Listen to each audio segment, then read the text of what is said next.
Здравствуйте, уважаемые телезрители! Как всегда, по понедельникам с вами я, Арифа Кабба. Мы вновь собрали для вас сводку самых интересных событий вокруг Абхазии. Все, что важно и актуально на данный момент, что касается нас прямо или косвенно, или влияет на имидж республики. Итак, начнем.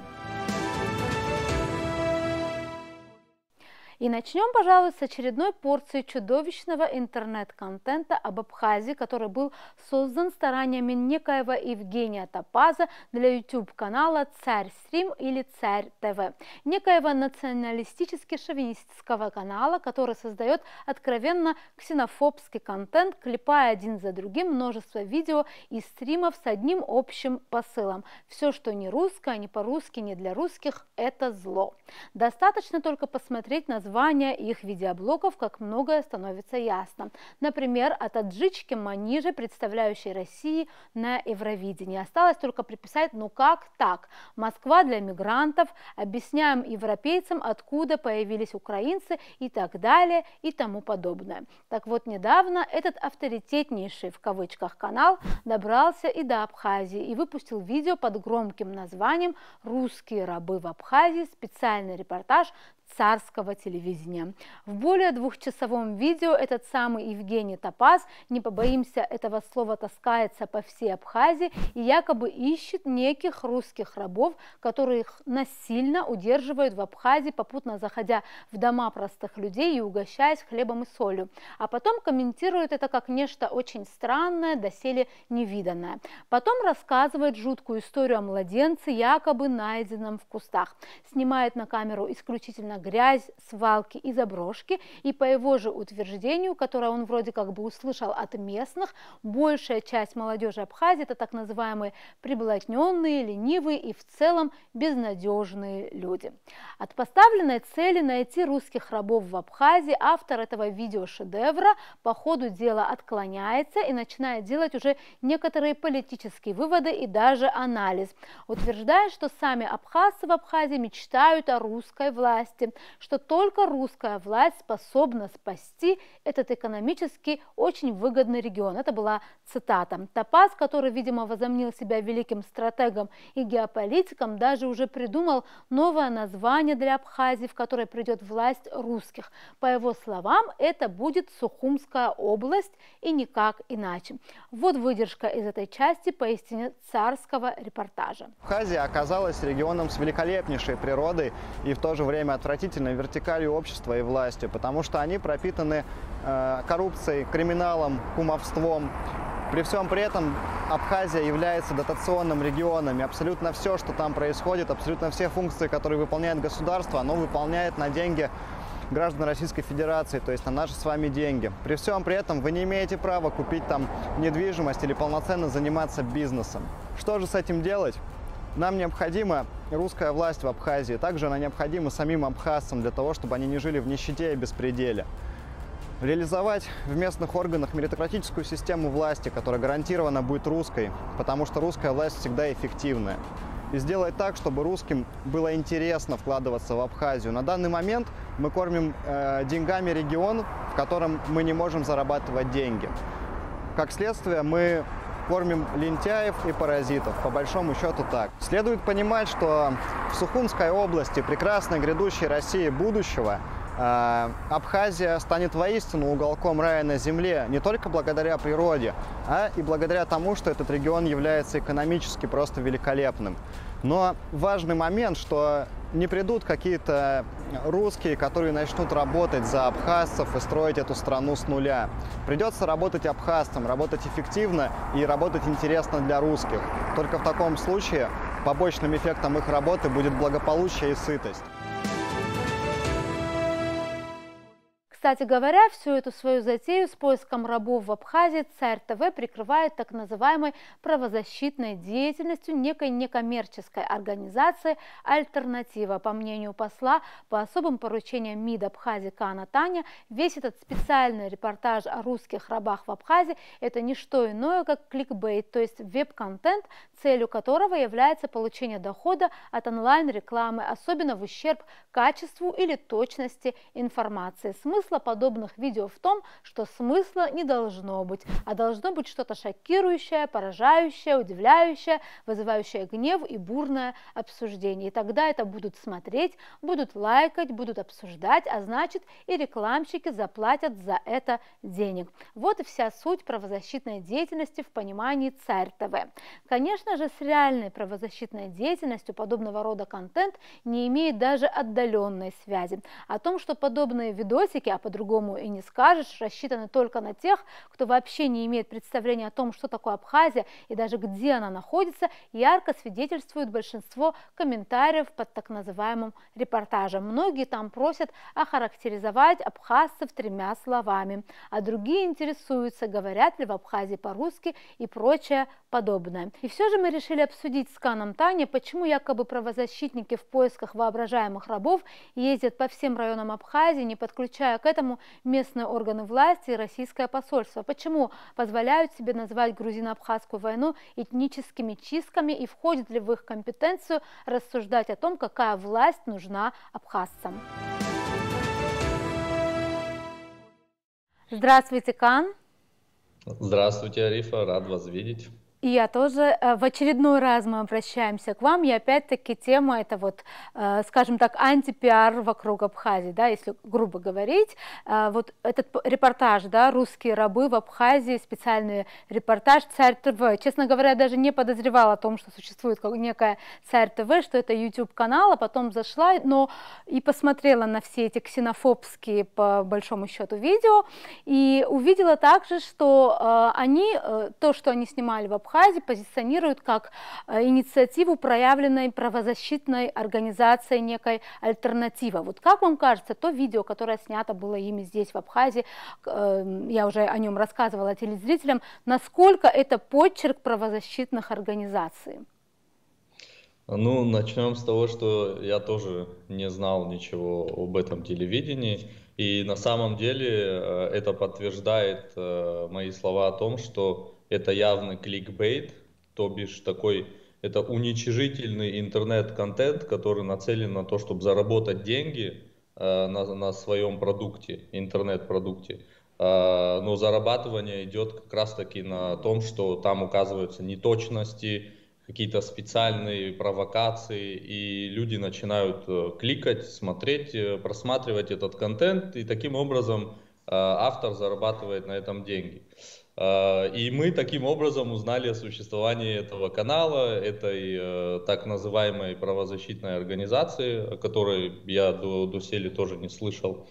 Отвечая на ваш вопрос, на мой взгляд, здесь речь вообще не идет о правозащитной деятельности, так как рассказчик в этом фильме, он открыто нарушал законодательство Абхазии.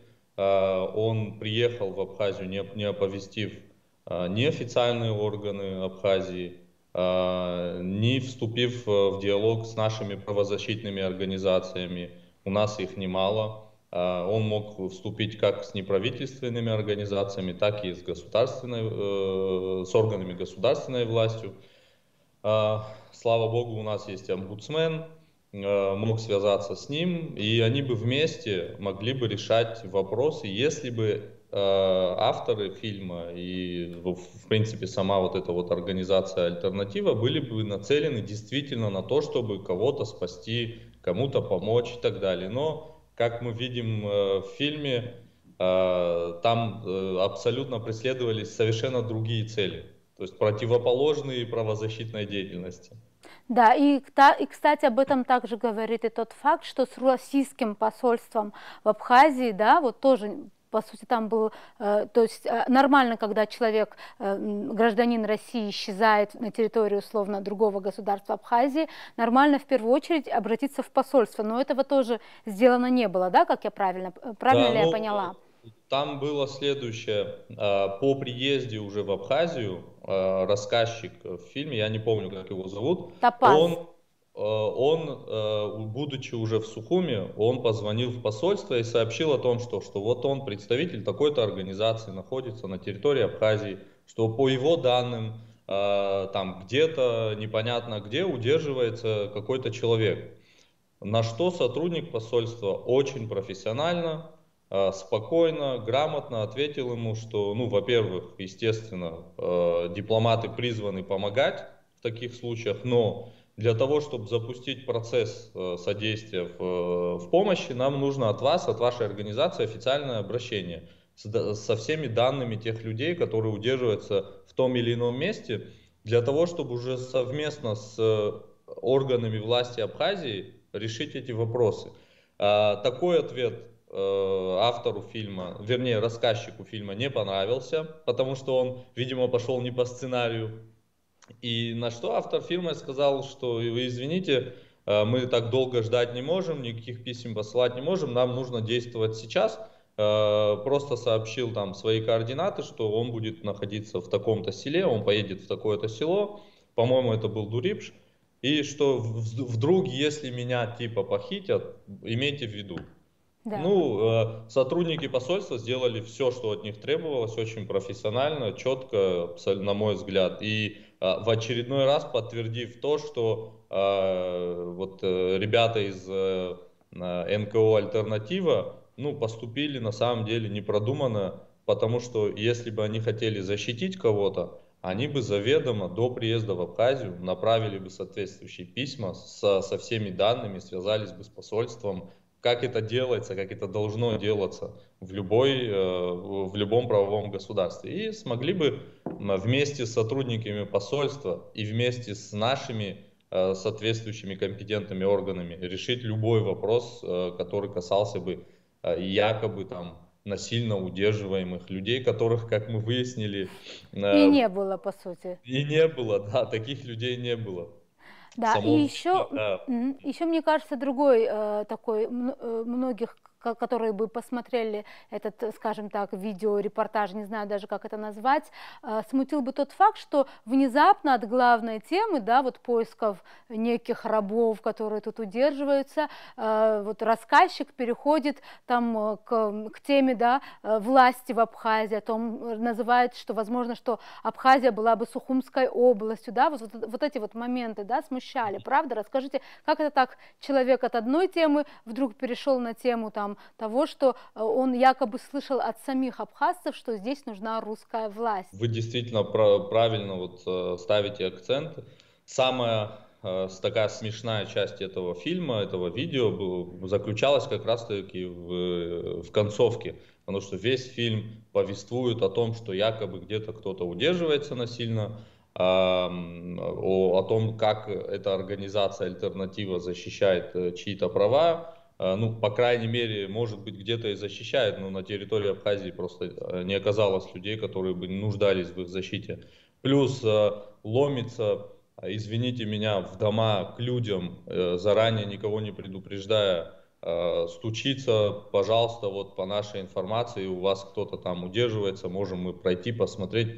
А люди абсолютно дружелюбно, приветливо, видя, что это не местные люди, да, думая, скорее всего, что это туристы, пожалуйста, проводят их в дом, угощают, кормят, оставляют у себя на ночлег и так далее. И он, кстати, очень удивлен по этому поводу, да, он даже там говорит, вообще-то это обычно на севере принято, потому что когда это делают на севере, ты ждешь, что вдруг, если ты попадешь там куда-то в непогоду, тебя тоже пригласят. И он как бы удивлен, что так происходит, и одновременно продолжает вот этот свой уничижительный рассказ.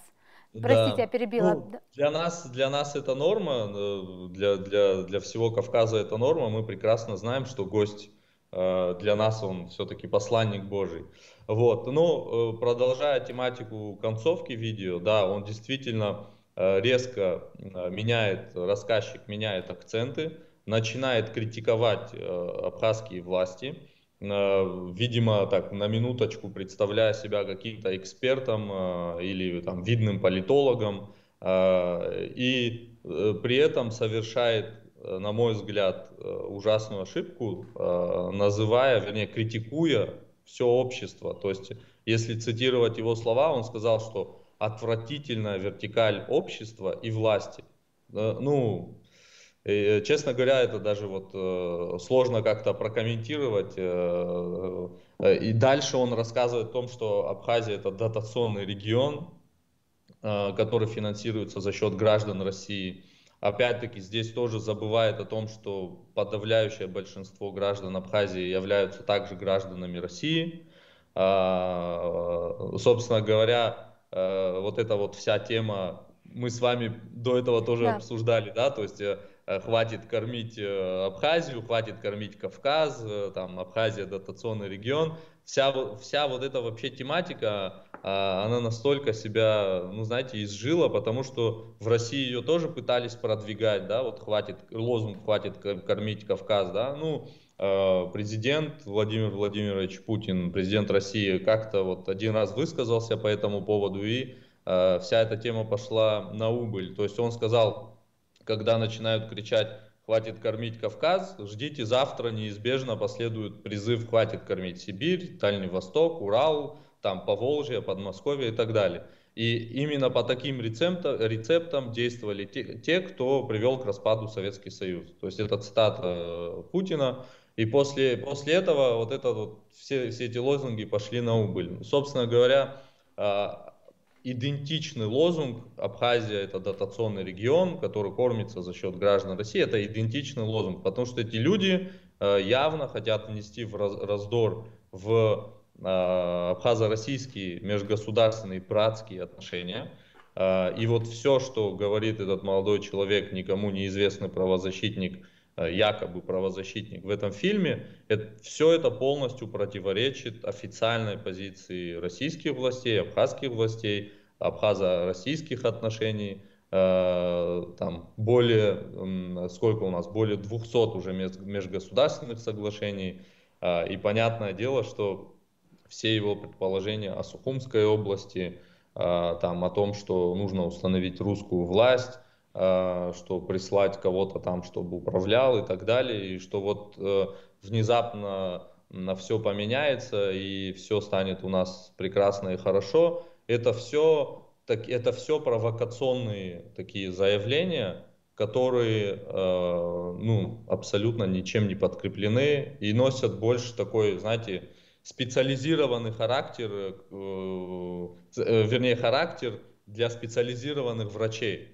То есть таким людям нужно обращаться за специализированной помощью, потому что они находятся в какой-то параллельной реальности. Понятно. Кан, огромное спасибо, что нашли время и ответили на наши вопросы. Большое спасибо.